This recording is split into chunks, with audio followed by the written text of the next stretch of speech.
कोकण त्याचबरोबर कोल्हापूर, सांगली, सातारा, सोलापूर या जिल्ह्यामध्ये चळवळीच्या निमित्तानं फिरतोय.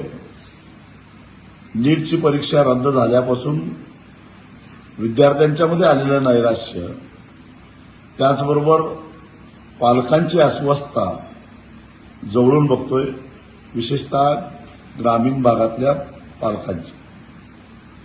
अनेक विद्यार्थ्यांना आत्मविश्वास होता की या परीक्षेत मला 715 मार्क मिळतील, 720 मार्क मिळतील. आता पुन्हा नवीन पेपर, नवीन परीक्षा, पुढे काय होईल ही चिंता त्यांना लागली. कुणी जमिनी विकलेल्या आहेत, कुणी घरं घाण ठेवलेली आहेत, कुणी कर्ज काढलेलं आहे परीक्षेची तयारी करण्यासाठी. त्या साऱ्यांच्या आशा आकांक्षेशी खेळ खेळण्याचा अधिकार या पेपर फोड्यांना कुणीही दिलेला नव्हता. गेल्या 5 दिवसामध्ये 4 विद्यार्थ्यांनी आत्महत्या केली आहे. अनेकांच्या मनामध्ये आत्महत्येचे विचार घोळत आहेत. हे सारे कोण आहेत? सत्तेमध्ये असणारे आपले हितसंबंध, सरकारमध्ये असलेल्या आपल्या संबंधामुळे आपलं कुणीच काही वाकडं करणार नाही हा आविर्भाव, हा अहंकार, आणि त्यातून पैसा कमावण्याची आलेली ही संधी सोडायची नाही, या पद्धतीनं या सगळ्या लोकांचा आविर्भाव असल्यामुळे या लाखो विद्यार्थ्यांच्या आणि त्याचबरोबर त्यांच्या पालकांच्या आयुष्याशी खेळ खेळण्याचा प्रयत्न या साऱ्या हरामखोर लोकांनी केलेला आहे.